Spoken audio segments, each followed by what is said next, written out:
Hi ಸ್ನೇಹಿತರೆ, ತಮ್ಮೆಲ್ಲರಿಗೂ ಕೂಡ ಸಾಧನಾ ಶಂಕರ ಅಕಾಡೆಮಿಗೆ ಹೃದಯಪೂರ್ವಕವಾಗಿರ್ತಕ್ಕಂತಹ ಸ್ವಾಗತ. ನಿಮ್ಮ ಮುಖದಲ್ಲೆಲ್ಲ ಈಗ ಮಂದಹಾಸ ಇದೆ. ಯಾಕೆ ಅಂದರೆ ಆಲ್ರೆಡಿ ಪೊಲೀಸ್ ಕಾನ್ಸ್ಟೇಬಲ್ ಹುದ್ದೆಗೆ ಅಪ್ಲಿಕೇಶನನ್ನು ಕಾಲ್ ಮಾಡಿದ್ದಾನೆ. ಅಪ್ಲಿಕೇಶನ್ ಹಾಕ್ತಾ ಇದ್ದೀರಿ, ತುಂಬ ಫಾಸ್ಟಾಗಿ ರಾಕೆಟ್ ಥರ ಓದಲಿಕ್ಕೆ ಸ್ಟಾರ್ಟ್ ಮಾಡಿದ್ದೀರಿ. ಸೊ ಸ್ನೇಹಿತರೆ, ನಿಮಗೆಲ್ಲ ಗೊತ್ತಿದೆ, ಆಲ್ರೆಡಿ ಪೊಲೀಸ್ ಕಾನ್ಸ್ಟೇಬಲ್ ಸಿವಿಲ್ ಹುದ್ದೆಗಳನ್ನು ಕಾಲ್ ಮಾಡಿದ್ದಾನೆ. 45 ದಿವಸಗಳ ಟೈಮ್ ಕೊಟ್ಟಿದ್ದಾನೆ ಸ್ನೇಹಿತರೆ. ಆ ಟೈಮಲ್ಲಿ ನೀವು ಏನು ಓದಬೇಕು ಸೈನ್ಸಲ್ಲಿ? ಇಷ್ಟು ದೊಡ್ಡ ಬುಕ್ ಇದೆ, ಏನೂ ಇಲ್ಲ ಸ್ನೇಹಿತರೆ. ಸಾಧನಾ ಶಂಕರ್ ಅಕಾಡೆಮಿ ಆ್ಯಪನ್ನು ಪರ್ಚೇಸ್ ಮಾಡಿ, ಸಬ್ಸ್ಕ್ರೈಬ್ ಆಗಿ, ಕಂಪ್ಲೀಟ್ 30 ಡೇಸಲ್ಲಿ ನಿಮಗೆ ಒಂದು 40 ಅವರ್ಸ್ ಕ್ಲಾಸಸ್ಗಳನ್ನು, ಜನರಲ್ ಸೈನ್ಸ್ಗೆ ಸಂಬಂಧಪಟ್ಟಂಥ ಕ್ಲಾಸಸ್ಗಳನ್ನು ಮಾಡಿಕೊಡ್ತೀನಿ ಸ್ನೇಹಿತರೆ. ಬುಕ್ ಓದೋ ಅವಶ್ಯಕತೆ ಇಲ್ಲ. ದಿನಕ್ಕೆ 1 ಗಂಟೆ 1.5 ಗಂಟೆ ವೀಡಿಯೋಗಳನ್ನು ನೋಡಿ ಕಂಪ್ಲೀಟ್ ಸೈನ್ಸ್ನ 20ರಿಂದ 25 ಕ್ವಶನ್ ಬರುತ್ತೆ. ಈ ಸತಿ 20ರಿಂದ ನೋಡಿ. ಕೆ ಎ ಅವರು ಕ್ವಶನ್ಸನ್ನು ಫ್ರೇಮ್ ಮಾಡ್ತಾರೆ ಅಂದರೆ ಅವರು ಸೈನ್ಸ್ ಕ್ವಶನನ್ನು ಮ್ಯಾಕ್ಸಿಮಮ್ ಫ್ರೇಮ್ ಮಾಡ್ತಾರೆ ಸ್ನೇಹಿತರೆ. ಹಾಗಾಗಿ ಮ್ಯಾಕ್ಸಿಮಮ್ ಸೈನ್ಸ್ ಕ್ವಶನ್ಸ್ ಬರೋದ್ರಿಂದ ನಿಮಗೆ ಕಂಪ್ಲೀಟ್ ಸೈನ್ಸ್ 30 ಡೇಸಲ್ಲಿ ನಮ್ಮ ಆ್ಯಪ್ನ ಮೂಲಕ ಸಿಗುತ್ತೆ. ಆ್ಯಪನ್ನು ಪರ್ಚೇಸ್ ಮಾಡಿ ಎವ್ರಿ ಡೇ 2 ಅವರ್ 3 ಅವರ್ ಕ್ಲಾಸಸ್ಗಳನ್ನು ನಿಮಗೆ ಈ ಕ್ಲಾಸ್ ನೋಡಿ ಆಮೇಲೆ ತೀರ್ಮಾನ ಮಾಡಿ ಸ್ನೇಹಿತರೆ. ಓಕೆ ನೋಡಿ, ಈ ಪೊಲೀಸ್ ಕಾನ್ಸ್ಟೇಬಲ್ ಎಕ್ಸಾಮಿಗೆ ಒಂದು ಪ್ರಮುಖವಾಗಿರ್ತಕ್ಕಂಥ ಸಬ್ಜೆಕ್ಟ್ ಯಾವುದಪ್ಪ ಅಂತ ಕೇಳಿದ್ರೆ ಜನರಲ್ ಸೈನ್ಸ್. ನೋಡಿ, ಜನರಲ್ ಸೈನ್ಸೇ ಪ್ರಮುಖವಾಗಿ ಅಂದರೆ ನಾವು ಪ್ರೀವಿಯಸ್ ಇಯರ್ ಎಕ್ಸಾಮ್ದ ಕ್ವಶನ್ ಪೇಪರ್ ನೋಡಿದಾಗ ಕೆಲವೊಂದು ಕ್ವಶನ್ ಪೇಪರಲ್ಲಿ 25-30 ಕ್ವಶನ್ಗಳನ್ನು 40 ಎಫ್ ಡಿ ಎದಲ್ಲಿ 40 ಪ್ರಶ್ನೆಗಳನ್ನು ಕೇಳಿರ್ತಕ್ಕಂಥ ಉದಾಹರಣೆ ಇದೆ. ಈಗ ನಾನು ತೊಗೊಂಡಿರ್ತಕ್ಕಂತಹ ಈ ಜನರಲ್ ಸೈನ್ಸ್ ಏನಿದೆ, ಏನು ನಿಮ್ಮ ಜಿ ಕೆ ಪೇಪರಲ್ಲಿ ಏನು ಜನರಲ್ ಸೈನ್ಸ್ ಬರುತ್ತೆ, PC to DC ಯಾರಾದ್ರೂ ಕೂಡ ಈಸಿಯಾಗಿ ಅರ್ಥ ಮಾಡ್ಕೋಬೋದು. ಆ ಕಾನ್ಸೆಪ್ಟ್ನ ಮೇಲೆ ನಾನು ಈ ಜನರಲ್ ಸೈನ್ಸನ್ನು ನಿಮ್ಮ ಜೊತೆಗೆ ಚರ್ಚೆ ಮಾಡ್ತಾ ಬರ್ತೀನಿ ಸ್ನೇಹಿತರೆ. ಸೊ ಸ್ನೇಹಿತರೆ, ಆಲ್ರೆಡಿ ನಾನು ಸೈನ್ಸ್ ಅಂದರೆ ಏನು, ಸೈನ್ಸನ್ನು ಯಾವ ರೀತಿಯಲ್ಲಿ ವರ್ಗೀಕರಣ ಮಾಡಿದ್ದಾರೆ, ಆನ್ಸಿಯಂಟ್ ಸೈನ್ಸ್ನ ಫಾದರ್ ಯಾರು, ಮಾಡರ್ನ್ ಸೈನ್ಸ್ನ ಫಾದರ್ ಯಾರು, ನೆಕ್ಸ್ಟ್ ಈ ಸೈನ್ಸನ್ನು ಹೇಗೆ ಓದಬೇಕು ಅಂತಕ್ಕಂಥದ್ದನ್ನು ನಾನು ಹಿಂದಿನ ಕ್ಲಾಸಲ್ಲಿ ನಾನು ನಿಮ್ಮ ಜೊತೆಗೆ ಚರ್ಚೆ ಮಾಡಿದ್ದೀನಿ. ಆ ಸೈನ್ಸ್ನ ಒಂದು ವಿಭಾಗ, ಸೈನ್ಸ್ನ ಒಂದು ತಾಯಿ, ಸೈನ್ಸ್ನ ಒಂದು ಕೇಂದ್ರ ಅಂತ ಯಾವುದಕ್ಕೆ ಕರಿತೀವಿ ಅಂದರೆ ರಾಸಾಯನಶಾಸ್ತ್ರಕ್ಕೆ ಕರಿತೀವಿ ಸ್ನೇಹಿತರೆ. ನಮ್ಮ ಫಿಸಿಕ್ಸ್ ಆರ್ ಬಯಾಲಜಿ ಅದರ ಎಲಿಮೆಂಟರಿ ಆಗಿ ಅದಕ್ಕೆ ಜೀವ ಕೊಡ್ತಕ್ಕಂಥ ಕೆಲಸವನ್ನು ಯಾವುದು ಮಾಡುತ್ತೆ ಅಂದರೆ ರಾಸಾಯನಶಾಸ್ತ್ರ ಮಾಡುತ್ತೆ. ಹಾಗಾಗಿ ರಾಸಾಯನಶಾಸ್ತ್ರವನ್ನು ವಿಜ್ಞಾನದ ಕೇಂದ್ರ, ವಿಜ್ಞಾನದ ತಾಯಿ ಅಂತ ಕರಿತೀವಿ. ಈ ರಾಸಾಯನಶಾಸ್ತ್ರ ಅಂತಕ್ಕಂಥ ಒಂದು ಪರಿಕಲ್ಪನೆಯನ್ನು ಅಥವಾ ಈ ಟಾಪಿಕ್ಗಳನ್ನು ನಾವು ಕಾಂಪಿಟೇಟಿವ್ ಎಕ್ಸಾಮಿಗೆ ಹೇಗೆ ನೆನ್ಪಿಡ್ಕೊಳ್ಳೋದು? ಅದು ಟಫಾ? ನಾನು ತುಂಬ ಸತಿ ಆಫ್ಲೈನ್ ಕ್ಲಾಸ್ ಮಾಡಬೇಕಾದ್ರೆ ಹುಡುಗರು ಹೇಳ್ತಾರೆ, ಸರ್ ಈ ಬಯಾಲಜಿ ಈಸಿಯಾಗಿ ಅರ್ಥ ಆಗುತ್ತೆ ಸರ್, ಫಿಸಿಕ್ಸ್ ಈಸಿಯಾಗಿ ಅರ್ಥ ಆಗುತ್ತೆ ಸರ್, ಈ ಕೆಮಿಸ್ಟ್ರಿಯ ಮೀಥೇನ್, ಈಥೇನ್, ಬ್ಯೂಟೇನ್ ಅದೇನೇನು ಕಥೆನೋ ಆ ಕಥೆಗಳೇ ಅರ್ಥ ಆಗಲ್ಲ ಸರ್ ಅಂತ ಹೇಳ್ತಾರೆ. ಸೊ ಸಿಂಪಲ್, ಅತೀ ಈಸಿಯೆಸ್ಟ್ ವಿಜ್ಞಾನದಲ್ಲಿ ತುಂಬ ಈಸಿಯೆಸ್ಟ್ ಬ್ರಾಂಚ್ ಯಾವುದಪ್ಪ ಅಂತ ಕೇಳಿದ್ರೆ that is the chemistry. Okay, ಹಾಗಾದ್ರೆ ಕೆಮಿಸ್ಟ್ರಿ ಅಂದರೆ ಏನು? ಕೆಮಿಸ್ಟ್ರಿ ಯಾವುದ್ರ ಬಗ್ಗೆ ಅಧ್ಯಯನ ಮಾಡುತ್ತೆ? ನೋಡಿ, ಕೆಮಿಸ್ಟ್ರಿ ಅಂದರೆ ಏನು, ಕೆಮಿಸ್ಟ್ರಿ ಯಾವುದ್ರ ಬಗ್ಗೆ ಅಧ್ಯಯನ ಮಾಡುತ್ತೆ ಆ ತಿಳ್ಕೊಳ್ಳೋ ಮೊದಲು ದಿಸ್ ವರ್ಡ್ ಡಿರೈವ್ಡ್ ಫ್ರಮ್, ಈ ಕೆಮಿಸ್ಟ್ರಿ ಅಂತಕ್ಕಂಥ ಪದ ಹೇಗೆ ಬಂದಿದೆ ಅದ್ರ ಮೇಲೂ ಕೂಡ ಕಾಂಪಿಟೇಟಿವ್ ಎಕ್ಸಾಮಲ್ಲಿ ಬರ್ಬೋದು. ಸೊ ಸ್ನೇಹಿತರೆ, ಪ್ರಾಚೀನ ಕಾಲದಲ್ಲಿ ಈ ಈಜಿಪ್ಟ್ ಇದೆಯಲ್ವಾ, ಪ್ರಾಚೀನ ಕಾಲದಲ್ಲಿ ಈ ಈಜಿಪ್ಟ್ ಎಲ್ಲರಿಗೂ ಗೊತ್ತಿದೆ. ಈಜಿಪ್ಟ್ ಅಂದ ತಕ್ಷಣವೇ ನಮಗೆ ಫಸ್ಟ್ ನೆನಪು ಬರೋದು ಅದರ ವರಪ್ರಸಾದ ನೈಲ್ ನದಿ. ಕ್ಲಿಯರ್? ನೈಲ್ ನದಿಯನ್ನು ನಾವು ಈಜಿಪ್ಟಿನ ವರಪ್ರಸಾದ ಅಂತ ಕರಿತೀವಿ. ಈ ಈಜಿಪ್ಟಲ್ಲಿ ಈ ನೈಲ್ ನದಿ ಹರಿತಕ್ಕಂಥ ಏನು ಜಾಗ ಇದೆಯಲ್ವಾ, ಆ ಜಾಗದಲ್ಲಿ ಕಪ್ಪು ಮಣ್ಣಿತ್ತು, ಬ್ಲ್ಯಾಕ್ ಲ್ಯಾಂಡ್. ಅಲ್ಲಿ ಯಾವ ಮಣ್ಣಿತ್ತು ಅಂದರೆ ಕಪ್ಪು ಮಣ್ಣಿತ್ತು. ಆ ಕಪ್ಪು ಮಣ್ಣನ್ನೇ ಅಲ್ಲಿನ ಜನ ಏನಂತ ಕರಿತಾ ಇದ್ರು ಅಂದರೆ ಖೀಮ್ ಅಂತ ಕರಿತಾ ಇದ್ರು. ಖೀಮ್. ಈ ಕಪ್ಪು ಮಣ್ಣನ್ನು ಹೊಂದಿರತಕ್ಕಂತಹ ಈ ಖೀಮಲ್ಲಿ ಅಲ್ಲಿ ಲೋಹಗಳು, ಮೆಟಲ್ಸ್, ನೋಡಿ ಕೆಮಿಸ್ಟ್ರಿ ಸ್ಟಾರ್ಟ್ ಆಯಿತು, ಲೋಹಗಳು ಮತ್ತು ಖನಿಜಗಳ ಸಂಶೋಧನೆ ತುಂಬ ಆಗ್ತಾ ಇತ್ತು. ಹಾಗಾಗಿ ಪ್ರಾಚೀನ ಕಾಲದಲ್ಲೇ ಈಜಿಪ್ಟ್ನ ನೈಲ್ ನದಿಯ ಸುತ್ತ ಇರತಕ್ಕಂತಹ ಖೀಮ್ ಅಂತಕ್ಕಂಥ ಅಥವಾ ಬ್ಲ್ಯಾಕ್ ಲ್ಯಾಂಡ್ ಅಂತಕ್ಕಂತಹ ಮಣ್ಣಲ್ಲಿ ಈ ರಾಸಾಯನಶಾಸ್ತ್ರ ಸೃಷ್ಟಿಯಾಗಿರೋದ್ರಿಂದ ಈ ಖೀಮ್ ಅಂತಕ್ಕಂಥ ಪದದಿಂದ ಈಜಿಪ್ಟ್ನ ಪ್ರಕಾರ ಓಕೆ ಕೆಮಿಸ್ಟ್ರಿ ಬಂದಿದೆ ಅಂತ ಹೇಳ್ತಾರೆ ಸ್ನೇಹಿತರೆ. ಹಾಗಾದ್ರೆ ಇಲ್ಲಿಗೆ ಮುಗಿತಾ? ಇಲ್ಲ ಸ್ನೇಹಿತರೆ, ಮತ್ತೆ one of the very very important ಕೀಮಿಯಾ. ನೋಡಿ, ಈ ಕೀಮಿಯಾ ಅಂತಕ್ಕಂತಹ ಪದ ಯಾವುದ್ರದ್ದು ಅಂದರೆ ಸಿಂಪಲ್ ಗ್ರೀಕ್ನ ಪದ. ಕೀಮಿಯಾ ಅಂತಕ್ಕಂಥದ್ದು ಯಾವುದರ ಪದ ಅಂದರೆ ಗ್ರೀಕ್ನ ಪದ. ಮತ್ತು ಕೆಲವೊಂದು ರಾಸಾಯನಶಾಸ್ತ್ರಜ್ಞರು ಹೇಳ್ತಾರೆ ಇಲ್ಲ ಇಲ್ಲ ಇದು ಕೀಮ್ ಅಂತಕ್ಕಂಥ ಪದದಿಂದ ಬಂದಿಲ್ಲ, ಕೀಮಿಯಾ ಅಂತಕ್ಕಂಥ ಪದದಿಂದ ಬಂದಿದೆ. ಕೀಮಿಯಾ ಅಂತಕ್ಕಂಥ ಗ್ರೀಕ್ ಪದದಿಂದ ಬಂದಿದೆ. ನೋಡಿ, ಗ್ರೀಕಲ್ಲಿ ಕೀಮಿಯಾ ಅಂದರೆ ಏನಿಲ್ಲ, ಲೋಹಗಳ ಬಗ್ಗೆ. ಕ್ಲಿಯರ್? ಲೋಹಗಳ ಬಗ್ಗೆ ಸಂಶೋಧನೆ ಮಾಡೋದನ್ನು ನಾವೇನಂತ ಕರಿತೀವಿ, ಕೀಮಿಯಾ ಅಂತ ಕರಿತೀವಿ ಅಂತ ಹೇಳ್ತಾರೆ ಸ್ನೇಹಿತರೆ. ಹಾಗಾದರೆ ಕೀಮಿಯಿಂದ ಬಂತ ಕೀಮಿಯಾದಿಂದ ಬಂತ ಅಂತ ನಾವು ಆಲೋಚನೆ ಮಾಡೋದ್ರಲ್ಲಿ ಮತ್ತೊಂದು ಪದ ಬರುತ್ತೆ, ಆಲ್ಕೀಮಿಯಾ ಅಂತ. ಆಲ್ಕೀಮಿಯಾ ನೋಡಿ, ಆಲ್ಕೀಮಿಯಾ ಅಂದರೆ ರಸವಿದ್ಯೆ. ಇದನ್ನು ಬಳಸಿರೋರು ಯಾರಪ್ಪ, ಈ ಪದವನ್ನು ಬಳಸಿರೋರು ಯಾರಪ್ಪ ಅಂದರೆ ಪರ್ಷಿಯಾ ದೇಶದವರು. ಪರ್ಷಿಯಾ ಅಂದರೆ ಸಿಂಪಲ್ ಆಫ್ಘಾನಿಸ್ತಾನ, ಜಪಾನ್, ಭಾರತ, ನಾವೆಲ್ಲ ಏನು ಭಾರತದ ನೆರೆಹೊರೆಯ ರಾಷ್ಟ್ರಗಳಿದಾವಲ್ವಾ, ಆ ನೆರೆಹೊರೆಯ ರಾಷ್ಟ್ರಗಳು ಯಾವ ಪದದಿಂದ ಕೆಮಿಸ್ಟ್ರಿ ಬಂದಿದೆ ಅಂತ ಹೇಳ್ತಾರೆ ಅಂದರೆ ಆಲ್ಕೀಮಿಯಾ ಅಂತಕ್ಕಂಥ ಪದದಿಂದ ಕೆಮಿಸ್ಟ್ರಿ ಬಂದಿದೆ. ಆಲ್ಕೀಮಿಯಾ ಅಂದರೆ ರಸವಿದ್ಯೆ ಅಂತ. ರಸವಿದ್ಯೆ ಅಂದರೆ ಇದರಲ್ಲಿ ಮ್ಯಾಜಿಕ್ ಇದೆ. ಯಾವ್ಯಾವ ವಸ್ತುಗಳಲ್ಲಿ ಬೆರೆಸಿ ಹೊಸ ಹೊಸ ವಸ್ತುಗಳನ್ನು ತಯಾರು ಮಾಡ್ತಕ್ಕಂಥ ಮ್ಯಾಜಿಕ್ಕನ್ನು ನಾವೇನಂತ ಕರಿತೀವಿ, ರಸವಿದ್ಯೆ ಅಂತ ಕರಿತೀವಿ. ಆ ರಸವಿದ್ಯೆಯನ್ನೇ ಅವಾಗ ಏನಂತ ಕರೀತಾರೆ, ಆಲ್ಕೀಮಿಯಾ. ಈ ಆಲ್ಕೀಮಿಯಾ ಅಂತಕ್ಕಂಥ ಪದದಿಂದ ಕೆಮಿಸ್ಟ್ರಿ ಅಂತಕ್ಕಂಥ ಪದ, ರಾಸಾಯನ ಶಾಸ್ತ್ರ ಅನ್ನೋ ಪದ ಬಂದಿದೆ ಅಂತಕ್ಕಂಥ ಮತ್ತೆ ಕೆಲವೊಂದು ರಾಸಾಯನಶಾಸ್ತ್ರ ತಜ್ಞರು ಹೇಳ್ತಾರೆ ಸ್ನೇಹಿತರೆ. ಇಲ್ಲಿಗೆ ಮುಗಿಲಿಲ್ಲ, ಮತ್ತೆ ಸಿಂಪಲ್ ಕೀಮಿಯಾ ಅಂತ. ಕೀಮಿಯಾ ನೋಡಿ, ಇಸ್ ದ ಕೀಮಿಯಾ. ಆಲ್ಕೀಮಿಯಾ, ನೆಕ್ಸ್ಟ್ ಕೀಮಿಯಾ ನೋಡಿ, ಎಲ್ಲ ಕೆ ಸ್ಟಾರ್ಟ್ ಆಗುತ್ತೆ. ಇದು ನೆನಪಿಟ್ಕೊಳ್ಳಿ, ಕೀಮಿಯಾ. This is the Latin word. Okay, ಈ ಲ್ಯಾಟಿನ್ ವರ್ಡ್ ಹೇಳುತ್ತೆ ಲೋಹಗಳು ಮತ್ತು ಖನಿಜಗಳ ಬಗ್ಗೆ ಅಧ್ಯಯನ ಮಾಡ್ತಕ್ಕಂಥದ್ದೇ ಒಂದು ವಿಶೇಷವಾಗಿರ್ತಕ್ಕಂಥ ಬ್ರಾಂಚ್. ದಟ್ ಇಸ್ ದ ಕೀಮಿಯಾ ಅಂತಕ್ಕಂಥ ಅರ್ಥವನ್ನು ಯಾವುದು ಹೇಳುತ್ತೆ, ಲ್ಯಾಟಿನ್ ಪದ ಹೇಳುತ್ತೆ ಸ್ನೇಹಿತರೆ. ಈ ಥರ ಕೀಮಿಯಾ, ಆಲ್ಕೀಮಿಯಾ ಮತ್ತು ಕೀಮಿಯಾ ಇವೆಲ್ಲ ಅವರವರ ಸಂಸ್ಕೃತಿ, ಅವರವರ ದೇಶಗಳಲ್ಲಿ ಅವರವರಿಗೆ ಪ್ರಭಾವವನ್ನು ಬೀರಿರ್ತಕ್ಕಂತಹ ರಾಸಾಯನಶಾಸ್ತ್ರಜ್ಞರು ಈ ಪದಗಳಿಂದ ಒಂದು ಬ್ಯೂಟಿಫುಲ್ ಆಗಿರ್ತಕ್ಕಂಥ ಕೆಮಿಸ್ಟ್ರಿ ಪದ ಬಂದಿದೆ, ರಾಸಾಯನ ಶಾಸ್ತ್ರ ಅಂತಕ್ಕಂಥ ಪದ ಬಂದಿದೆ ಅಂತ ಹೇಳ್ತಾರೆ ಸ್ನೇಹಿತರೆ. ಓಕೆ, ಇರಲಿ ಬಿಡಿ. ರಾಸಾಯನಶಾಸ್ತ್ರ ಪದ ಕೀಮಿಯಾದಿಂದನಾದರೂ ಬಂದಿರಬಹುದು, ಆಲ್ಕೀಮಿಯಾದಿಂದನಾದರೂ ಬಂದಿರಬಹುದು, ಕೀಮಿಯಾದಿಂದನಾದರೂ ಬಂದಿರಬಹುದು, ಕೇಮಿಂದನಾದರೂ ಬಂದಿರಬಹುದು. But one of the very very important, ರಾಸಾಯನಶಾಸ್ತ್ರದ ಉತ್ಪತ್ತಿಗೆ ಕಾರಣವಾದ ಈಜಿಪ್ಟ್ ಪದ ಯಾವುದು, ನೆಕ್ಸ್ಟ್ ಗ್ರೀಕ್ ಪದ ಯಾವುದು, ನೆಕ್ಸ್ಟ್ ಪರ್ಷಿಯನ್ ಆರ್ ಅರೇಬಿಕ್ ಪದ ಯಾವುದು, ನೆಕ್ಸ್ಟ್ ಲ್ಯಾಟಿನ್ ಪದ ಯಾವುದು, ಇದು ಕೂಡ ಕಾಂಪಿಟೇಟಿವ್ ಎಕ್ಸಾಮಲ್ಲಿ ಪ್ರಶ್ನೆ ಬರ್ಬೋದು ಸ್ನೇಹಿತರೆ. ನೋಡಿ, ಈ ಪದಗಳನ್ನು ಹೊಂದಿರತಕ್ಕಂತಹ ಇವೆಲ್ಲವೂ ಕೂಡ ಯಾವುದ್ರ ಬಗ್ಗೆ ಅಧ್ಯಯನ ಮಾಡ್ತಾ ಇತ್ತು ಅಂದರೆ ರಾಸಾಯನಶಾಸ್ತ್ರದ ಬಗ್ಗೆ ಅಧ್ಯಯನ ಮಾಡ್ತಾ ಇತ್ತು.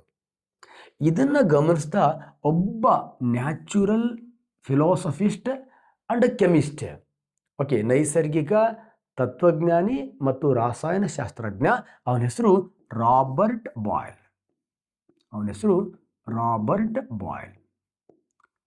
ಈ ರಾಬರ್ಟ್ ಬಾಯ್ಲ್ ನೋಡಿ 1661 ಈ ರಾಬರ್ಟ್ ಬಾಯ್ಲ್ ಇಲ್ಲಿ ನಿಮ್ಮ ದೇಶ ಅವ್ರ ದೇಶಕ್ಕೆ ಒಂದೊಂದು ಹೆಸರಿಟ್ಕೊಂಡು ಓದೋಕ್ಕಾಗತ್ತೇನೋ, ಇಲ್ಲ, ಇದನ್ನು ಜನರಲಿ ಬ್ಯೂಟಿಫುಲ್ ಕೆಮಿಸ್ಟ್ರಿ ಅಂತ ಓದಿ ಅಂತ ಹೇಳಿ, ಕೆಮಿಸ್ಟ್ರಿ ಅಂತಕ್ಕಂಥ ಪದ, ರಾಸಾಯನಶಾಸ್ತ್ರ ಅಂತಕ್ಕಂಥ ಪದವನ್ನು ನಮಗೆ ಕೊಡುಗೆಯಾಗಿ ಕೊಟ್ಟಂತಹ ಒಬ್ಬ ಗ್ರೇಟೆಸ್ಟ್ ನೈಸರ್ಗಿಕ ತತ್ವಜ್ಞಾನಿ ಮತ್ತು ರಾಸಾಯನಶಾಸ್ತ್ರಜ್ಞ ಯಾರಪ್ಪ ಅಂತ ಕೇಳಿದ್ರೆ ರಾಬರ್ಟ್ ಬಾಯ್ಲ್. ನೋಡಿ, one of the very very important, chemistry, the derived Latin word, derived Greek word, derived Arabic word, derived Egypt word.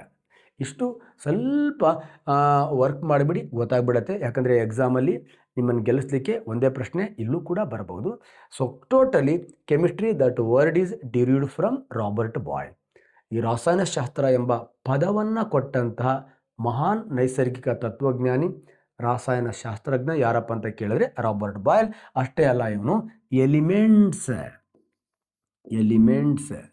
ನೋಡಿ, ಎಲಿಮೆಂಟ್ಸ್ ಅಂದರೆ ಏನಿಲ್ಲ, ಸಿಂಪಲ್ ಧಾತು. ಈಗ ಸ್ಟಾರ್ಟ್ ಆಗಿಬಿಡೋದು ಗೊಂದಲ, ಏನು ಈ ಕನ್ನಡ ಮೀಡಿಯಮ್ನವರಿಗೆ ಸಾರ್ ನೀವು ಇಂಗ್ಲೀಷ್ ವರ್ಡ್ ಯೂಸ್ ಮಾಡ್ತೀರಾ ಅಂತ ನೋಡಿ, ಆಪ್ಷನಲ್ಲಿ ಎಲಿಮೆಂಟ್ಸ್ ಅಂತಲೂ ಬಂದ್ಬಿಡತ್ತೆ. ಕ್ಲಿಯರ್. ಎಲಿಮೆಂಟ್ಸ್ ಅಥವಾ ಧಾತು ಅಥವಾ ಮೂಲವಸ್ತು. ಮೂಲವಸ್ತು ಚಪ್ಪಲಿ, ಧಾತು ಕೆರ, ಎಲಿಮೆಂಟ್ ಸ್ಲಿಪ್ಪರ್, ಮೂರು ಒಂದೇನೆ. ಕ್ಲಿಯರ್. ಈ ಎಲಿಮೆಂಟ್ ಅಂತಕ್ಕಂಥ ಪದವನ್ನು ಸಹ ಕೊಟ್ಟಂಥ ಮಹಾನ್ ತತ್ವಜ್ಞಾನಿ ರಾಸಾಯನಶಾಸ್ತ್ರಜ್ಞ ಯಾರಪ್ಪ ಅಂತ ಕೇಳಿದ್ರೆ ರಾಬರ್ಟ್ ಬಾಯ್ಲ್. ಈ ಥರ ಈ ಕೆಮಿಸ್ಟ್ರಿ ಅಂತಕ್ಕಂಥ ಒಂದು ಪದದ ಮೇಲೆ ಪ್ರಶ್ನೆಗಳು ಸೃಷ್ಟಿಯಾಗತ್ತೆ ಸ್ನೇಹಿತರೆ. So next, what is chemistry? Chemistry ಅಂದರೆ ಏನು? One of the very very important. ರಾಸಾಯನಶಾಸ್ತ್ರ ಅಂದರೆ ಏನು? ಸಿಂಪಲ್. ರಾಸಾಯನಶಾಸ್ತ್ರ ಅಂದರೆ ಏನಿಲ್ಲ, ಏನು ವಸ್ತುಗಳಿದೆ ನಮ್ಮ ಸುತ್ತಮುತ್ತ ಅಥವಾ ನಾವೇ ಇರ್ಬೋದು, ನಾವು ಕೂಡ ವಸ್ತುಗಳು. ಆ ವಸ್ತುಗಳು ಯಾವ ರೀತಿಯ ರಚನೆ ಇದೆ, ಆ ವಸ್ತುಗಳ ರಚನೆ ಹೇಗಿದೆ, ಈ ರಚನೆ ಆಗಲಿಕ್ಕೆ ವಸ್ತುಗಳು ಹೇಗೆ ಸಂಯೋಜನೆ ಆಗಿದೆ, ಅದರ ಕಾಂಪೋಸಿಷನ್ಸ್ಗಳು ಏನಿದೆ, ವಸ್ತುಗಳು ಹೇಗೆ ಸಂಯೋಜನೆ ಆಗಿದೆ, ಈ ರಚನೆ ಆಗಲಿಕ್ಕೆ ವಸ್ತುಗಳು, ಅಲ್ಲಿ ಕಣಗಳಿರ್ಬೋದು, ಪರಮಾಣುಗಳಿರ್ಬೋದು, ಅಣುಗಳಿರ್ಬೋದು, ಯಾವ ರೀತಿ ಸಂಯೋಜನೆ ಆಗಿದೆ, ಈ ಸಂಯೋಜನೆ ಆಗಿರತಕ್ಕಂಥ ವಸ್ತುಗಳ ಗುಣಲಕ್ಷಣಗಳೇನು, ಪ್ರಾಪರ್ಟೀಸ್ಗಳೇನು, ಗುಣಲಕ್ಷಣಗಳೇನು. ನೋಡಿ, chemistry is a branch of science which deals with the study of structure, composition and properties. ರಾಸಾಯನಶಾಸ್ತ್ರ ಅಂತಕ್ಕಂಥದ್ದು ಒಂದು ವಿಜ್ಞಾನದ ವಿಭಾಗ. ಅದು ವಸ್ತುಗಳ ರಚನೆ, ವಸ್ತುಗಳ ಸಂಯೋಜನೆ ಮತ್ತು ವಸ್ತುಗಳ ಗುಣಲಕ್ಷಣಗಳ ಬಗ್ಗೆ ವಿವರವಾಗಿ ಅಧ್ಯಯನ ಮಾಡ್ತಕ್ಕಂಥ ಒಂದು ವಿಜ್ಞಾನದ ವಿಭಾಗಕ್ಕೆ ನಾವೇನಂತ ಕರಿತೀವಿ? ರಾಸಾಯನಶಾಸ್ತ್ರ. ಈ ವರ್ಡನ್ನು ಕೊಟ್ಟಂಥ ಮಹಾನ್ ವ್ಯಕ್ತಿ ಯಾರಪ್ಪ ಅಂತ ಕೇಳಿದ್ರೆ ಆಲ್ರೆಡಿ ಹೇಳಿದ್ದೀನಿ, Robert Boyle. Clear. One of the very very important, ಒಬ್ಬ British natural philosopher and chemist Robert Boyle this word. ಈಗ ನಮ್ಮ ತಲೆಯಲ್ಲಿ ಬರ್ತಕ್ಕಂಥ ಪ್ರಶ್ನೆಗಳು ಏನಪ್ಪ ಅಂದರೆ, who is the father of chemistry? ಕೆಮಿಸ್ಟ್ರಿಗೆ 3 ಥರ ಫಾದರ್ಗಳನ್ನು ನೆನಪಿಟ್ಕೊಳ್ಬೇಕಾಗತ್ತೆ ಸ್ನೇಹಿತರೆ. ಒಂದು simple ancient chemistry father, modern chemistry father, next Indian chemistry father, ಪ್ರಾಚೀನ ರಾಸಾಯನಶಾಸ್ತ್ರದ ಪಿತಾಮಹ. ಸೊ ನೆಕ್ಸ್ಟ್ ಆಧುನಿಕ ರಾಸಾಯನಶಾಸ್ತ್ರದ ಪಿತಾಮಹ, ನೆಕ್ಸ್ಟ್ ಭಾರತದ ರಾಸಾಯನಿಕ ಶಾಸ್ತ್ರದ ಪಿತಾಮಹ. ಈ 3 ಸೈಂಟಿಸ್ಟ್ಗಳ ಮೇಲೆ ಯಾವ ರೀತಿ ಪ್ರಶ್ನೆಗಳು ಬರುತ್ತೆ ಅನ್ನೋದನ್ನು ನಾವು ಮತ್ತೆ ಬ್ಯೂಟಿಫುಲ್ ಆಗಿ ಈ ನೆಕ್ಸ್ಟ್ ಸ್ಲೈಡಲ್ಲಿ ಚರ್ಚೆ ಮಾಡ್ತಾ ಹೋಗೋಣ ಸ್ನೇಹಿತರೆ. ನೋಡಿ, ಫಸ್ಟ್ ಪ್ರಾಚೀನ ರಾಸಾಯನಶಾಸ್ತ್ರದ ಪಿತಾಮಹ. ಪ್ರಾಚೀನ ರಾಸಾಯನಶಾಸ್ತ್ರದ ಪಿತಾಮಹ. ಪ್ರಾಚೀನ ರಾಸಾಯನಶಾಸ್ತ್ರದ ಪಿತಾಮಹ. ಕ್ಲಿಯರ್. ಪಿತಾಮಹ. Clear. Who is the father of ancient chemistry? So ಸ್ನೇಹಿತರೆ, ಅವನ ಹೆಸರೇನಪ್ಪ ಅಂದರೆ ನೋಡಿ, ರಷ್ಯಾ ಕಡೆ ಗೇಬರ್ ಅಂತ ಕರೀತಾರೆ. ನಮ್ಮ ಪರ್ಷಿಯಾ ರಾಷ್ಟ್ರಗಳಿದೆಯಲ್ವಾ, ನಮ್ಮ ಸುತ್ತಮುತ್ತಲಿನ ರಾಷ್ಟ್ರಗಳು, ಅಲ್ಲಿ ಅಬು ಮುಸಾ ಜಬೀರ್, ನೋಡಿ ಸಖತ್ ಉದ್ದ ಇದೆ, ಇಬನ್ ಹಯನ್. ನೋಡಿ, ಕ್ರಿಸ್ತ ಶಕ 721ರಿಂದ 813. ನೋಡಿ ಇವನ ಕಾಲ. ನೋಡಿ, ಈ ಅಬು ಮುಸಾ ಜಬೀರ್ ಇಬನ್ ಹಯನ್ ಅನ್ನ ರಷ್ಯನ್ ಕೆಮಿಸ್ಟ್ಗಳು ಅಥವಾ ರಷ್ಯಾದ ರಾಸಾಯನಶಾಸ್ತ್ರಜ್ಞರು ಏನಂತ ಕರೀತಾರೆ? ಅವನನ್ನ ಗೇಬರ್ ಅಂತ ಕರೀತಾರೆ. ಗೇಬರ್ ಅಂದ್ರೂ ಅದೇ, ಅಬು ಮುಸಾ ಜಬೀರ್ ಇಬನ್ ಹಯನ್. ನೋಡಿ, ಇದೇ ಕ್ವಶನ್ ಕೇಳ್ಬೋದು. ಈ ಕೆಳಕಂಡ ಯಾವ ರಾಸಾಯನಶಾಸ್ತ್ರಜ್ಞನನ್ನ ಗೇಬರ್ ಎಂದು ರಷ್ಯನ್ ವಿಜ್ಞಾನಿಗಳು ಕರೀತಾ ಇದ್ರು ಅಂದರೆ ಅಬು ಮುಸಾ ಜಬೀರ್ ಇಬನ್ ಹಯನ್ ಅನ್ನ ಗೇಬರ್ ಅಂತ ಕರಿತಾ ಇದ್ರು ಸ್ನೇಹಿತರೆ. ನೋಡಿ, ಈ Abu Musa Jabir ibn Hayyan ಇದಾನಲ್ಲ, ಇವನನ್ನೇ ನಾವೇನಂತೀವಿ? The father of ancient chemistry ಅಂತ ಕರಿತೀವಿ. ಪ್ರಾಚೀನ ರಾಸಾಯನಶಾಸ್ತ್ರದ ಪಿತಾಮಹ ಅಂತ ಕರಿತೀವಿ. ಯಾಕೆ ಇವನನ್ನ ಪ್ರಾಚೀನ ರಾಸಾಯನಶಾಸ್ತ್ರದ ಪಿತಾಮಹ ಅಂತ ಕರಿತೀವಿ ಅಂದರೆ, ನೋಡಿ, ಈ ಪ್ರಯೋಗಶಾಲೆಯ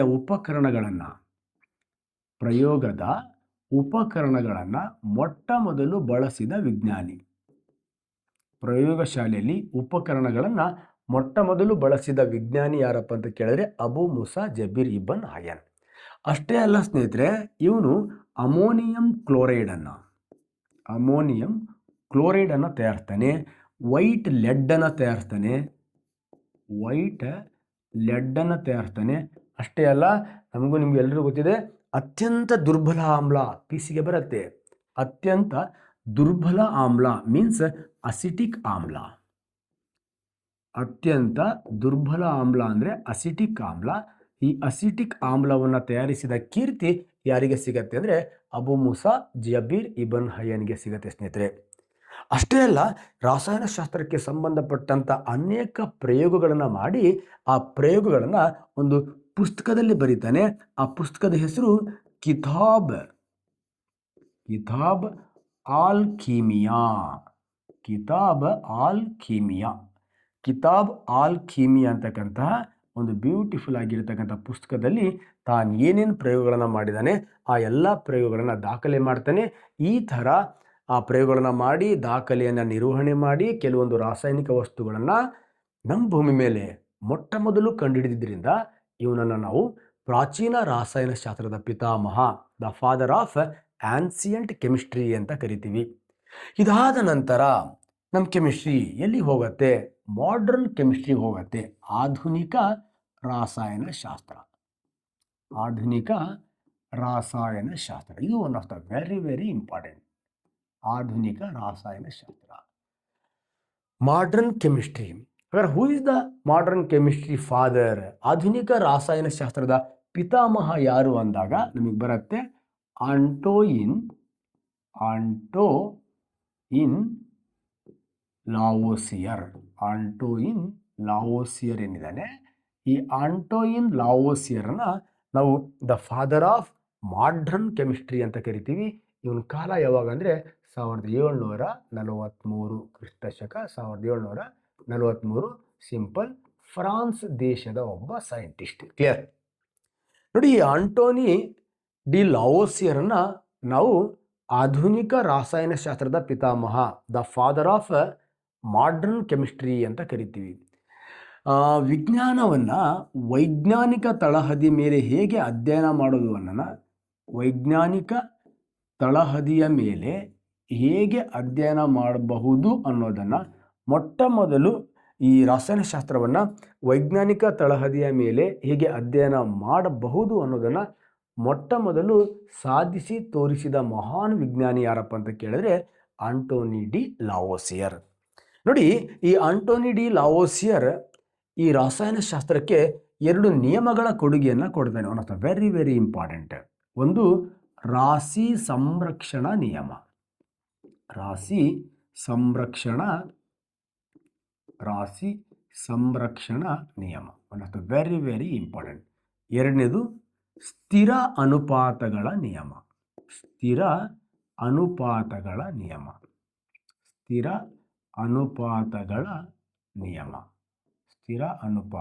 ನಿಯಮ. ಓಕೆ, ಇಂಗ್ಲಿಷಲ್ಲೂ ನಿಮಗೆ ಕ್ಲಾರಿಟಿ ಇರಲಿ. Law of conservation of mass. Clear? Law of conservation of mass. Next, law of constant proportion ಅಂತ. Law of conservation of mass, law of constant proportion. ಈ 2 ನಿಯಮಗಳನ್ನು ರಾಸಾಯನಶಾಸ್ತ್ರಕ್ಕೆ ಕೊಡ್ತಾನೆ ಆಂಟೋನಿ ಡಿ ಲಾವೋಸಿಯರ್. ಅಲ್ಲಿಂದ ಆ ಕಡೆ ರಾಸಾಯನಶಾಸ್ತ್ರದ ವ್ಯಾಪ್ತಿ ಇಡೀ ಜಗತ್ತಿಗೆ ಹರಡಿಬಿಡುತ್ತೆ ಸ್ನೇಹಿತರೆ. 2 ನಿಯಮವನ್ನು ರಾಸಾಯನಶಾಸ್ತ್ರಕ್ಕೆ ಕೊಟ್ಟು ರಾಸಾಯನಶಾಸ್ತ್ರಕ್ಕೆ ಮೊಟ್ಟ ಮೊದಲು ಅಗಾಧ ರೂಪದ ಶಕ್ತಿಯನ್ನು ತುಂಬಿದ ಮಹಾನ್ ವಿಜ್ಞಾನಿ ಯಾರಪ್ಪ ಅಂತ ಕೇಳಿದ್ರೆ ಆಂಟೋನಿ ಡಿ ಲಾವೋಸಿಯರ್. ಹಾಗಾಗಿ ಆಂಟೋನಿ ಡಿ ಲಾವೋಸಿಯರ್ನ ನಾವಂತ ಕರಿತೀವಿ the father of modern chemistry ಅಂತ ಕರಿತೀವಿ. ಸರ್, ಏನು ಸರ್ ಆ ನಿಯಮದ ವಿಶೇಷತೆ? ಏನು ಅಂಥ ವಿಶೇಷತೆ ಏನಿದೆ ನೋಡಿ, ಎಷ್ಟು ಬ್ಯೂಟಿಫುಲ್ ಇದೆ ಅಂದರೆ law of conservation of mass. ಅವನು ಹೇಳ್ತಾನೆ, ರಾಶಿ, ಈ ರಾಶಿಯನ್ನು ಸೃಷ್ಟಿಸಲು ಸಾಧ್ಯವಿಲ್ಲ, ಲಯಗೊಳಿಸಲು ಸಾಧ್ಯವಿಲ್ಲ, ಆದರೆ ಅದರ ರೂಪಗಳನ್ನು ಒಂದು ರೂಪದಿಂದ ಮತ್ತೊಂದು ರೂಪಕ್ಕೆ ಬದಲಾಯಿಸಬಹುದು. ನಿಮಗೆ ಅಷ್ಟು ಈಸಿಯಾಗಿ ಅರ್ಥ ಆಗಲಿಲ್ಲ ಅನ್ಕೋತೀನಿ.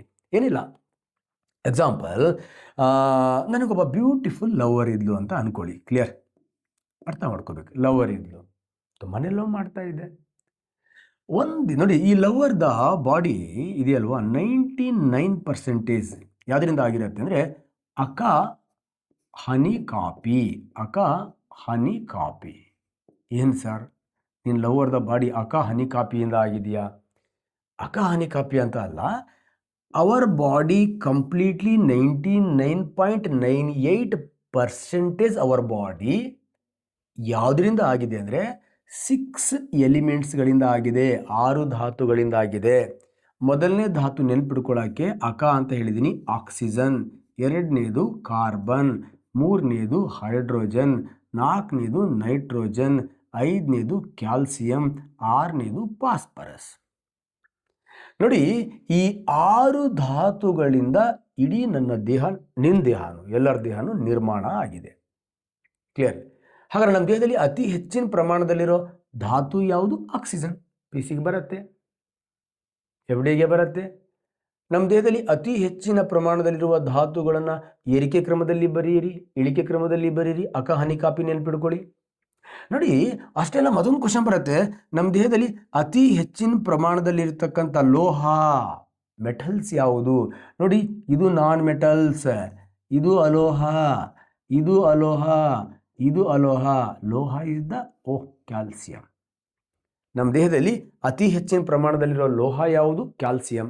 ನಮ್ಮ ದೇಹದಲ್ಲಿ ಅತಿ ಹೆಚ್ಚಿನ ಪ್ರಮಾಣದಲ್ಲಿರ್ತಕ್ಕಂಥ ಧಾತು ಯಾವುದು? That is the oxygen. ನೋಡಿ, ಈ 6 ಧಾತುಗಳಿಂದ ನನ್ನ ದೇಹ ಆಗಿದೆ. ಪಾಪ ನನ್ನ ಲವ್ವರ್ ದೇಹನೂ ಕೂಡ ಈ 6 ಧಾತುಗಳಿಂದಲೇ ಆಗಿದೆ. ನನ್ನ ಲವರ್ ಸತ್ತೋದ್ಲು, ಮಣ್ಣಲ್ಲಿ ಹಾಕಿದೆ. ನನ್ನ ಲವರ್ನ ಇಡೀ 99% ದೇಹ 6 ಧಾತುಗಳಿಂದ ಆಗಿತ್ತು. ಆ 6 ಧಾತುಗಳನ್ನು ಹೊಂದಿರತಕ್ಕಂಥ ದೇಹ ಜೀವ ಕಳ್ಕೋತು. ಜೀವ ಕಳ್ಕೊಂಡಿರೋ ದೇಹನ ನಾನು ಎಲ್ಲಿಗೆ ಹಾಕಿದೆ? ಮಣ್ಣಿಗೆ ಹಾಕಿದೆ. ಮಣ್ಣಲ್ಲಿ ಏನಾಯ್ತು ಗೊತ್ತಾ? ಇದೇ ನನ್ನ ಲವರ್ನ ದೇಹ ಗೊಬ್ಬರ ಆಯಿತು. ಗೊಬ್ಬರ. ಕ್ಲಿಯರ್? ಫರ್ಟಿಲೈಸರ್ ಆಯಿತು, ಕೊಳೆತು ಫರ್ಟಿಲೈಸರ್ ಆಯಿತು. ಫರ್ಟಿಲೈಸರಲ್ಲಿ ಏನಿದೆ ಅಂದರೆ ಅದೇ ಆಕ್ಸಿಜನ್ ಇದೆ, ಅದೇ ನೈಟ್ರೋಜನ್ ಇದೆ, ಅದೇ ಕಾರ್ಬನ್ ಇದೆ, ಅದೇ ಕ್ಯಾಲ್ಸಿಯಂ ಇದೆ, ಅವೇ ಪೋಷಕಾಂಶಗಳಿದಾವ. ಆದರೆ ಅದು ಬಾಡಿ ರೂಪದಲ್ಲಿತ್ತು, ಈಗ ಗೊಬ್ಬರದ ರೂಪಕ್ಕೆ ಪರಿವರ್ತನೆ ಆಗಿದೆ. ಅದೇ ರಾಶಿ ಇದೆ, ಆದರೆ ರೂಪ ಏನಾಗಿದೆ? ಚೇಂಜ್ ಆಗಿದೆ. ಇನ್ನೂ ಅರ್ಥ ಆಗಿಲ್ಲ ಅಂದರೆ, ನನ್ನ ಲವ್ವರ್ನ ಸವಿ ನೆನಪಿಗಾಗಿ ಅಲ್ಲೊಂದು ಪ್ಯಾರ್ಲೆ ಗಿಡವನ್ನು ಹಾಕಿದ್ದೀನಿ ನಾನು. ಪ್ಯಾರ್ಲೆ ಗಿಡ ನನ್ನ ಲವ್ವರ್ನ ಗೊಬ್ಬರವನ್ನು ಬಳಸ್ಕೊಂಡು ಹಣ್ಣುಗಳನ್ನು ಬಿಟ್ಟಿದೆ. ಹಣ್ಣುಗಳಲ್ಲಿ ಏನಿದೆ? ಪ್ರೋಟೀನ್ ಇದೆ. ಪ್ರೋಟೀನ್ ಅಂದರೆ ಏನಿದೆ? It is the number of amino acids. Amino ಆಮ್ಲಗಳ ಸರಪಳಿಗೆ ಪ್ರೋಟೀನ್ ಅಂತ ಕರಿತೀವಿ. ಅದರಲ್ಲಿ ಕಾರ್ಬೋಹೈಡ್ರೇಟ್ ಇದೆ, C6H12O6. ಅದೇ O ಇದೆ, ಅದೇ ಹೈಡ್ರೋಜನ್ ಇದೆ, ಅದೇ ಕಾರ್ಬನ್ ಇದೆ. ಅಲ್ಲಿಗೆ ಆ ಗೊಬ್ಬರ ಅನ್ನೋದು ಗಿಡ ಮತ್ತು ಹಣ್ಣಿನ ರೂಪದಲ್ಲಿ ಅದೇ ಪೋಷಕಾಂಶಗಳೇನಾಗಿದೆ? ಬಳಕೆ ಆಗಿದೆ. ಈ ಪ್ಯಾರ್ಲೆ ಹಣ್ಣನ್ನು ನೀವೆಲ್ಲರೂ ತಿಂದರೆ ನನ್ನ ಲವ್ವರ್ನ ಪೋಷಕಾಂಶ ಗೊಬ್ಬರ ಹಣ್ಣಿನ ಮೂಲಕ ನಿಮಗೆಲ್ರಿಗೂ ಹೋಗತ್ತೆ. ಪೋಷಕಾಂಶಗಳ ರಾಶಿ ಏನಿದೆ ಅದನ್ನು ಸೃಷ್ಟಿಸಲು ಸಾಧ್ಯವಿಲ್ಲ, ಲಯಗೊಳಿಸಲು ಸಾಧ್ಯವಿಲ್ಲ. ಆದರೆ ರೂಪ ಏನಾಗ್ತಾ ಇದೆ? ಬದಲಾವಣೆ ಆಗ್ತಾ ಇದೆ ಅಂತಕ್ಕಂಥ ಒಂದು ಬ್ಯೂಟಿಫುಲ್ ನಿಯಮವನ್ನು ಕೊಟ್ಟಂಥ ಮಹಾನ್ ಸೈಂಟಿಸ್ಟ್ ಯಾರಪ್ಪ ಅಂತ ಕೇಳಿದ್ರೆ ಆಂಟೋನಿ ಡಿ ಲಾವೋಸಿಯರ್. ನೋಡಿ, ಎಂಥ ನಿಯಮವನ್ನು ಕೊಟ್ಟಿದ್ದಾನೆ ಅಲ್ವಾ? ಹಾಗಾಗಿ ಆ ನಿಯಮ ಕೊಟ್ಟ ಆದ ನಂತರ ರಾಸಾಯನಶಾಸ್ತ್ರದ ದಿಕ್ಕೇ ಏನಾಗ್ಬಿಡತ್ತೆ? ಬದಲಾವಣೆ ಆಗ್ಬಿಡತ್ತೆ. ಅರ್ಥ ಆಗಿದೆ ಅನ್ಕೋತೀವಿ. ನೆಕ್ಸ್ಟ್, ಸ್ಥಿರ ಅನುಪಾತಗಳ ನಿಯಮ, ಲಾ ಆಫ್ ಕಾನ್ಸ್ಟೆಂಟ್ ಪ್ರಾಪೋರ್ಷನ್. ನೋಡಿ, ಧಾತುಗಳು ಸೇರಿ ಏನಾದರೂ ಸಂಯುಕ್ತವಾಗುವಾಗ, ನೋಡಿ, ಹೈಡ್ರೋಜನ್ದ 2 ಪರಮಾಣುಗಳು ಆಕ್ಸಿಜನ್ದ 1 ಪರಮಾಣು ಸೇರಿ ಬ್ಯೂಟಿಫುಲ್ H2O ವಾಟರ್ ಆಗತ್ತೆ. ಹಾಗಾದರೆ ವಾಟರ್ದ ಅನುಪಾತ ಎಷ್ಟಿರುತ್ತೆ ಅಂದರೆ 2:1 ಇರುತ್ತೆ. ನಮ್ಮ ಮಾವನ ಮಗಳು 3:1 ಅಂತ ಹಾಕಿದರೆ ಅದು ವಾಟರ್ ಆಗೋದೇ ಇಲ್ಲ. ಸ್ವಲ್ಪ ಕಡಿಮೆ ಇದೆಯೇ, ಅಡ್ಜಸ್ಟ್ ಮಾಡ್ಕೊಳ್ಳೋ. ಯಾವುದೇ ಧಾತುಗಳು ಸೇರಿ ಸಂಯುಕ್ತಗಳು ಆಗಬೇಕಾದರೆ ಧಾತುಗಳು ನಿರ್ದಿಷ್ಟ ಪ್ರಮಾಣದಲ್ಲಿ ಸೇರಿದಾಗ ಅದೇ ಗುಣಲಕ್ಷಣಗಳನ್ನು ಹೊಂದಿರತಕ್ಕಂಥ ಸಂಯುಕ್ತಗಳಾಗತ್ತೆ. ಆ ಪ್ರಮಾಣದಲ್ಲಿ ಏನಾದರೂ ವ್ಯತ್ಯಾಸ ಆದರೆ ಆ ಸಂಯುಕ್ತಗಳಲ್ಲೂ ಕೂಡ ವ್ಯತ್ಯಾಸ ಆಗತ್ತೆ ಅಂತಕ್ಕಂಥ ಒಂದು ಬ್ಯೂಟಿಫುಲ್ ಸ್ಥಿರ ಅನುಪಾತಗಳ ನಿಯಮ, ಲಾ ಆಫ್ ಕಾನ್ಸ್ಟೆಂಟ್ ಪ್ರಾಪೋರ್ಷನ್ ಅಂತಕ್ಕಂಥ ಒಂದು ಬ್ಯೂಟಿಫುಲ್ ನಿಯಮವನ್ನು ರಾಸಾಯನಶಾಸ್ತ್ರಕ್ಕೆ ಕೊಡುಗೆಯನ್ನಾಗಿ ಕೊಟ್ಟಂಥ ಮಹಾನ್ ಸೈಂಟಿಸ್ಟ್ ಯಾರಪ್ಪ ಅಂತ ಕೇಳಿದ್ರೆ ಆಂಟೋನಿ ಡಿ ಲಾವೋಸಿಯರ್. ಈ 2 ನಿಯಮಗಳನ್ನು ಯಾವಾಗ ಅವನು ರಾಸಾಯನಶಾಸ್ತ್ರಕ್ಕೆ ಕೊಟ್ಟನೋ ರಾಸಾಯನಶಾಸ್ತ್ರದ ಲಕ್ಕೆ ಚೇಂಜ್ ಆಗಿಬಿಡ್ತು. ರಾಸಾಯನಶಾಸ್ತ್ರ ಅಂತಕ್ಕಂಥದ್ದು ಬರೀ ಮ್ಯಾಜಿಕ್, ರಸವಿದ್ಯೆಗೆ ಮಾತ್ರ, ಒಂದು ಎಂಜಾಯ್ ಮಾಡಲಿಕ್ಕೆ ಮಾತ್ರ ವಿಜ್ಞಾನ ಅಂತಕ್ಕಂತಹ ಒಂದು ಕಲ್ಪನೆಯನ್ನು ತೆಗೆದುಹಾಕಿ ಇಲ್ಲ, ಇಡೀ ವಿಜ್ಞಾನದ ಕೇಂದ್ರ, ಇಡೀ ವಿಜ್ಞಾನದ ತಾಯಿ, ಎಲ್ಲ ವಿಜ್ಞಾನದ ಬೆನ್ನೆಲುಬು ಅಂತಕ್ಕಂಥದ್ದನ್ನು ಪ್ರೂವ್ ಮಾಡಲಿಕ್ಕೆ ಫಸ್ಟ್ ಮೈಲ್ಗೈಲಿಯನ್ನು ಹಾಕಿದ್ದ ಮಹಾನ್ ಸೈಂಟಿಸ್ಟ್ ಯಾರಪ್ಪ ಅಂತ ಕೇಳಿದ್ರೆ ಆಂಟೋನಿ ಡಿ ಲಾವೋಸಿಯರ್. ಸೊ ಸ್ನೇಹಿತರೆ, ಹಾಗಾದ್ರೆ ಆಂಟೋನಿ ಡಿ ಲಾವೋಸಿಯರ್ ಇಷ್ಟಕ್ಕೆ the father of modern chemistry ಆಗ್ಬಿಟ್ನಾ? ಇಲ್ಲ ಸ್ನೇಹಿತರೆ, ಇನ್ನು ಅನೇಕ ವಿಷಯಗಳನ್ನು ಅವನು ಎಕ್ಸ್ಪ್ಲನೇಷನ್ ಮಾಡ್ತಾ ಬರ್ತಾನೆ. ನೋಡಿ, ಎಕ್ಸಾಂಪಲ್ ತಮಗೆಲ್ಲರಿಗೂ ಗೊತ್ತಿದೆ, ದಹನ ಕ್ರಿಯೆ, ಕಂಬ್ಯೂಷನ್.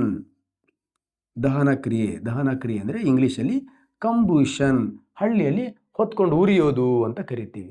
ನೋಡಿ, ಯಾವುದೇ ದಹನ ಕ್ರಿಯೆ ಇರಲಿ, ಆ ದಹನ ಕ್ರಿಯೆಗೆ ಆಮ್ಲಜನಕದ ಅವಶ್ಯಕತೆ ಇದೆ. ಆ ದಹನ ಕ್ರಿಯೆಗೆ ಆಮ್ಲಜನಕದ ಪಾತ್ರವನ್ನು ಕಂಪ್ಲೀಟ್ ನಮ್ಮ ವಿಜ್ಞಾನಕ್ಕೆ, ನಮ್ಮ ರಾಸಾಯನಶಾಸ್ತ್ರಕ್ಕೆ ತಿಳಿಸಿದ ವಿಜ್ಞಾನಿ ಯಾರಪ್ಪ ಅಂತ ಕೇಳಿದ್ರೆ ಆಂಟೋನಿ ಡಿ ಲಾವೋಸಿಯರ್.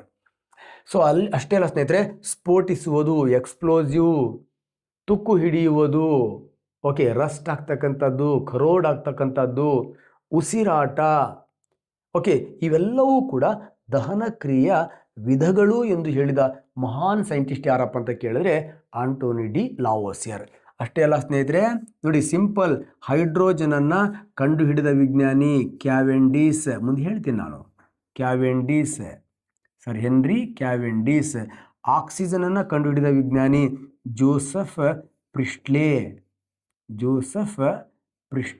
ನೋಡಿ, ಹೈಡ್ರೋಜನ್ ಕಂಡುಹಿಡಿದನು ಕ್ಯಾವೆಂಡಿಸ್, ಆಕ್ಸಿಜನ್ ಕಂಡುಹಿಡಿದನು ಪ್ರಿಸ್ಟ್ಲೆ.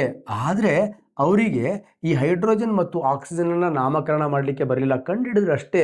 ಆದರೆ ಹೈಡ್ರೋಜನ್ ಅಂತಕ್ಕಂಥ ನಾಮಕರಣ, ಆಕ್ಸಿಜನ್ ಅಂತಕ್ಕಂಥ ನಾಮಕರಣವನ್ನು ಮಾಡಿದ ಮಹಾನ್ ಸೈಂಟಿಸ್ಟ್ ಯಾರಪ್ಪ ಅಂತ ಕೇಳಿದ್ರೆ ಆಂಟೋನಿ ಡಿ ಲಾವೋಸಿಯರ್. ನೋಡಿ, ಎಂಥ ಬ್ಯೂಟಿಫುಲ್ ಕನ್ಫ್ಯೂಷನ್ಸ್ ಕ್ವಶನ್. ತುಂಬ ಸತಿ ಬಂದಿದೆ. ಹೈಡ್ರೋಜನ್ ಕಂಡುಹಿಡಿದವನು ಯಾರು? ಕ್ಯಾವೆಂಡಿಸ್. ಆಕ್ಸಿಜನ್ ಕಂಡುಹಿಡಿದವನು ಯಾರು? ಕ್ಯಾವೆಂಡಿಸ್. ಸೇಮ್ ಆಕ್ಸಿಜನನ್ನು ನಾಮಕರಣ ಮಾಡಿದ ವಿಜ್ಞಾನಿ ಯಾರು? ಆವಾಗ ಪ್ರಿಸ್ಟ್ಲೆ ಹಾಕಿದರೆ ಚೆಂಬು ಸ್ನೇಹಿತರೆ. ಅರ್ಥ ಆಗಿದೆಯಲ್ವಾ? ನಾಮಕರಣ ಮಾಡಿದವನೇ ಬೇರೆ, ಕಂಡುಹಿಡಿದವರೇ ಬೇರೆ. ನಮ್ಮಪ್ಪ ದ ಫಾದರ್ ಆಫ್ ಶಂಕರ್, ಆದರೆ ಶಂಕರ್ ಅಂತ ಪದ ಕೊಟ್ಟವನು ನಮ್ಮಪ್ಪ ಅಲ್ಲ. ಓಡೋಡಿಗೆ ಪಂಚಾಂಗ ಕೇಳಿ ಆ ಪದ ತಂದವನು ನಮ್ಮ ಮಾವ. ನೋಡಿ, 2 ಕ್ವಶನ್ ಆಯಿತು. ಶಂಕರ್ ನಾಮಕರಣ ಮಾಡಿದವನು ಮಾವ, ಶಂಕರ್ನ ಅಪ್ಪ. ಕ್ಲಿಯರ್? ಹಾಗೆ ಹೈಡ್ರೋಜನ್ ಆಕ್ಸಿಜನನ್ನು ನಾಮಕರಣ ಮಾಡಿರತಕ್ಕಂಥದ್ದು ಲಾವೋಸಿಯರ್, ಹೈಡ್ರೋಜನ್ ಮತ್ತು ಆಕ್ಸಿಜನನ್ನು ಕಂಡುಹಿಡಿದವನು ಕ್ಯಾವೆಂಡಿಸ್ ಮತ್ತು ಪ್ರಿಸ್ಟ್ಲೆ ಸ್ನೇಹಿತರೆ. ಅರ್ಥ ಆಗಿದೆ ಅಂತ ಅನ್ಕೋತೀನಿ ನಾನು, ಈ ಬ್ಯೂಟಿಫುಲ್ ಆಗಿರತಕ್ಕಂಥ ಸೈಂಟಿಸ್ಟ್. ಅಷ್ಟೇ ಅಲ್ಲ ಸ್ನೇಹಿತರೆ, ನೀರು ಇದು ಒಂದು ಧಾತು ಅಂತಕ್ಕಂಥ ಪರಿಕಲ್ಪನೆ ಇತ್ತು. ಇಲ್ಲ, ನೀರು ಇದು ಒಂದು ಸಂಯುಕ್ತ. ಕ್ಲಿಯರ್? ನೆಕ್ಸ್ಟ್, ರಂಜಕ ಇದು ಒಂದು ಧಾತು. ಈ ಥರ ರಾಸಾಯನಶಾಸ್ತ್ರಕ್ಕೆ ಅನೇಕ ಕೊಡುಗೆಗಳನ್ನು ಕೊಡ್ತಾನೆ. ಅಷ್ಟೇ ಅಲ್ಲ, ಈ ಧಾತುಗಳನ್ನು ಮೊಟ್ಟ ಮೊದಲು ವರ್ಗೀಕರಣ ಮಾಡಿದ ಕೀರ್ತಿಯೂ ಕೂಡ ಯಾರಿಗೆ ಸಿಗತ್ತೆ ಅಂದರೆ ಆಂಟೋನಿ ಡಿ ಲಾವೋಸಿಯರಿಗೆ ಸಿಗತ್ತೆ. ಹಾಗಾಗಿ ಆಂಟೋನಿ ಡಿ ಲಾವೋಸಿಯರ್ನ ನಾವು ಆಧುನಿಕ ರಾಸಾಯನಶಾಸ್ತ್ರದ ಪಿತಾಮಹ ಅಂತ ಕರಿತೀವಿ. ಅಷ್ಟೇ ಅಲ್ಲ, ನಮ್ಮ ಗೇಬರ್ ಅಂತಕ್ಕಂಥವನು ರಾಸಾಯನಶಾಸ್ತ್ರಕ್ಕೆ ಸಂಬಂಧಪಟ್ಟಂಥ ಹೇಗೆ ಪುಸ್ತಕ ಬರೀತಾನಲ್ಲ, ಹಾಗೆ ಆಂಟೋನಿ ಡಿ ಲಾವೋಸಿಯರು ಕೂಡ ಎಲಿಮೆಂಟರಿ ಟ್ರೀಟೀಸ್ ಆಫ್ ಕೆಮಿಸ್ಟ್ರಿ ಅಂತಕ್ಕಂಥ ರಾಸಾಯನಶಾಸ್ತ್ರಕ್ಕೆ ಸಂಬಂಧಪಟ್ಟಂಥ ಒಂದು ಬ್ಯೂಟಿಫುಲ್ ಗ್ರಂಥವನ್ನು ಬರೀತಾನೆ ಸ್ನೇಹಿತರೆ. Elementary treaties of chemistry. This book is written by ಯಾರಪ್ಪ ಅಂತ ಕೇಳಿದ್ರೆ ಆಂಟೋನಿ ಡಿ ಲಾವೋಸಿಯರ್. ಅವನೇನು ಸಾಧನೆ ಮಾಡಿದ ಆ ಎಲ್ಲ ಸಾಧನೆಗಳನ್ನು ಅಲ್ಲಿ ಬರೀತಾ ಹೋಗ್ತಾನೆ.